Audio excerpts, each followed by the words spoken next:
ಅಸಹಜ ಲೈಂಗಿಕ ದೌರ್ಜನ್ಯ ಪ್ರಕರಣ ಸೂರಜ್ ರೇವಣ್ಣಗೆ ಜಾಮೀನು ಮಂಜೂರು. ಅಸಹಜ ಲೈಂಗಿಕ ದೌರ್ಜನ್ಯ ಪ್ರಕರಣಕ್ಕೆ ಸಂಬಂಧಪಟ್ಟಂತೆ ಎಂಎಲ್ಸಿ ಡಾಕ್ಟರ್ ಸೂರಜ್ ರೇವಣ್ಣಗೆ ಜಾಮೀನು ಮಂಜೂರು. ಬೆಂಗಳೂರಿನ ಜನಪ್ರತಿನಿಧಿಗಳ ವಿಶೇಷ ಕೋರ್ಟ್ನಿಂದ ಬೇಲ್.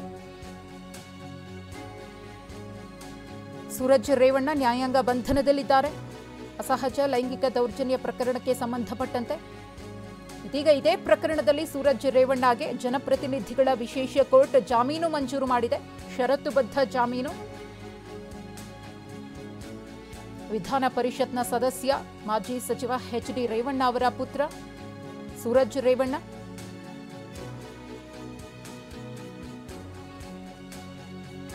ಪರಪ್ಪನ ಅಗ್ರಹಾರ ಜೈಲು ಪಾಲಾಗಿದ್ರು. ಅಸಹಜ ಲೈಂಗಿಕ ದೌರ್ಜನ್ಯ ಪ್ರಕರಣದಲ್ಲಿ ಇದೀಗ ಅವರಿಗೆ ಜಾಮೀನು ಮಂಜೂರಾಗಿದೆ. ಷರತ್ತುಬದ್ಧ ಜಾಮೀನನ್ನು ಕೋರ್ಟ್ ಕೊಟ್ಟಿದೆ. ಏನೆಲ್ಲ ಷರತ್ತುಗಳನ್ನು ವಿಧಿಸಿದ್ದಾರೆ ಅನ್ನೋದ್ರ ಬಗ್ಗೆ ಇನ್ನಷ್ಟು ಮಾಹಿತಿ ಲಭ್ಯವಾಗಬೇಕಿದೆ. ಇವರ ಮೇಲೆ ಈ ರೀತಿಯ ಒಂದು ಆರೋಪ ಕೇಳಿಬಂದಂತಹ ಸಂದರ್ಭದಲ್ಲಿ ಸಾಕಷ್ಟು ತನಿಖೆಯನ್ನು ಮಾಡಲಾಗಿತ್ತು. ಸ್ಥಳ ಮಹಜರಾಗಿತ್ತು. ದೂರು ಕೊಟ್ಟವರು ಯಾವ ರೀತಿಯಾಗಿ ಸೂರಜ್ ರೇವಣ್ಣ ತಮ್ಮನ್ನ ಬಳಸ್ಕೊಂಡಿದ್ರು, ಬೆದರಿಕೆಯನ್ನ ಹಾಕಿದ್ರು, ಇದೆಲ್ಲದರ ಬಗ್ಗೆ ಕೂಡ ಪ್ರಸ್ತಾಪಿಸಿದ್ರು.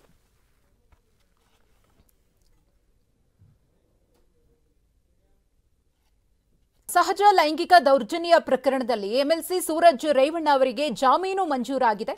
ಜನಪ್ರತಿನಿಧಿಗಳ ವಿಶೇಷ ಕೋರ್ಟ್ನಿಂದ ಅಸಹಜ ಲೈಂಗಿಕ ದೌರ್ಜನ್ಯ ಪ್ರಕರಣದಲ್ಲಿ ಸಿಲುಕಿಕೊಂಡಿದ್ರು ಎಂಎಲ್ಸಿ ಸೂರಜ್ ರೇವಣ್ಣ.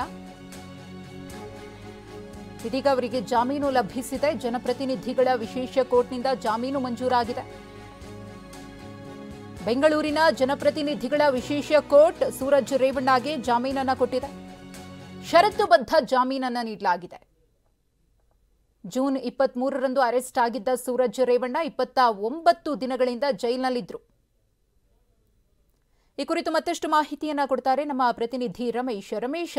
ಸೂರಜ್ ರೇವಣ್ಣ ಅವರಿಗೆ ಜಾಮೀನು ಸಿಕ್ಕಿದೆ. ಏನೆಲ್ಲ ಪ್ರಮುಖ ಅಂಶಗಳನ್ನ ಪರಿಗಣಿಸಿ ಕೋರ್ಟ್ ಜಾಮೀನು ಮಂಜೂರು ಮಾಡಿದೆ, ಜೊತೆಗೆ ಏನೆಲ್ಲ ಷರತ್ತುಗಳನ್ನು ವಿಧಿಸಿದೆ ಅಂತ? ಮಧುಶ್ರೀ, ಈಗಷ್ಟೇ ಕೋರ್ಟ್ ಈ ಒಂದು ಆದೇಶವನ್ನ ಕೊಟ್ಟಿದೆ. ಈಗ ಒಂದು ಕೇಸ್ನಲ್ಲಿ, ಯಾಕಂದ್ರೆ 2 ಕೇಸ್ ಇದೆ ಸೂರಜ್ ರೇವಣ್ಣ ವಿರುದ್ಧ. 2 ಕೇಸ್ನಲ್ಲಿ ಮೊದಲನೇ ಕೇಸ್ನಲ್ಲಿ ಮಾತ್ರ ಪೊಲೀಸರು ಅರೆಸ್ಟ್ ತೋರಿಸಿದ್ದಾರೆ, ಅಂದ್ರೆ ಬಂಧಿಸಿದ್ದಾರೆ. ಇನ್ನೊಂದು ಕೇಸಲ್ಲಿ ಕೇವಲ ಬಾಡಿ ವಾರೆಂಟ್ ಮೇಲೆ ಮಾತ್ರ ವಿಚಾರಣೆ ಮಾಡಿದ್ರಿಂದ ಆ ಕೇಸ್ನಲ್ಲಿ ನಿರೀಕ್ಷಣಾ ಜಾಮೀನು ಅರ್ಜಿಯನ್ನು ಸಲ್ಲಿಸಿದ್ದಾರೆ.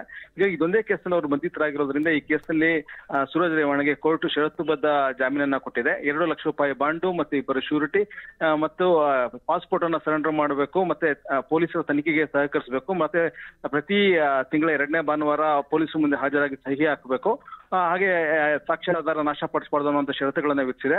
ಅಸಹಜ ಲೈಂಗಿಕ ದೌರ್ಜನ್ಯ ಕೇಸ್ ಏನಿದೆ ಇದು ಅಂದ್ರೆ ಜೀವಾವಧಿ ಶಿಕ್ಷೆ ವಿಧಿಸುವಂತ ಕೇಸ್ ಅಲ್ಲ. ಜೊತೆಗೆ ಈ ಕೇಸ್ನಲ್ಲಿರುವಂತಹ ಕೆಲವೊಂದು ಲೂಪ್ ಹೋಲ್ಸ್, ಅಂದ್ರೆ ಈಗ ವಿಳಂಬ ಇರ್ಬೋದು, ಮತ್ತೆ ಬೇರೆ ಪೂರಕ ಸಾಕ್ಷಿಗಳನ್ನ ಅಂದ್ರೆ ಈಗಲೇನೆ ಅದನ್ನ ಏನು ನಾವು ಸಂಪೂರ್ಣವಾಗಿ ಪರಿಶೀಲನೆ ಮಾಡೋದಕ್ಕೆ ಸಾಧ್ಯ ಇಲ್ಲ. ಈ ಹಂತದಲ್ಲಿ ಆರೋಪಿಗೆ ಜಾಮೀನನ್ನ ಕೊಡಬಹುದು ಅಂತ ಹೇಳಿ ಕೋರ್ಟ್ ಅಭಿಪ್ರಾಯ ಪಟ್ಟು ಈ ಒಂದು ಆದೇಶವನ್ನ ಕೊಟ್ಟಿದೆ. ಹೀಗಾಗಿ ಸೂರಜ್ ರೇವಣ್ಣಗೆ ಈ ಕೇಸ್ನಲ್ಲಿ ರಿಲೀಫ್ ಅಂತ ಹೇಳ್ಬೋದು. ಮತ್ತೆ ಇನ್ನೊಂದು ಕೇಸ್ನಲ್ಲಿ ಇನ್ನೂ ಬಂಧಿತರಾಗದೇ ಇರೋದ್ರಿಂದ ಈಗ ಅವರನ್ನ ಅಂದ್ರೆ ನಾಳೆ ರಿಲೀಸ್ ಆಗುವಂತ ಸಾಧ್ಯತೆಗಳು ಹೆಚ್ಚಾಗಿದೆ. ಅಂದ್ರೆ ಶ್ಯೂರಿಟಿಗಳು ಇತ್ಯಾದಿಗಳನ್ನ ಕೊಟ್ಟ ನಂತರ ಇವತ್ತು ಸಂಜೆ ಅಥವಾ ನಾಳೆ ಸಂಜೆ ವೇಳೆಗೆ ಸೂರಜ್ ರೇವಣ್ಣ ರಿಲೀಸ್ ಆಗುವಂತ ಸಾಧ್ಯತೆಗಳು ಹೆಚ್ಚಾಗಿವೆ. ಮಧುಶ್ರೀ, ಓಕೆ, ಹಾಗೆ ಸಂಪರ್ಕದಲ್ಲಿರಿ ರಮೇಶ್.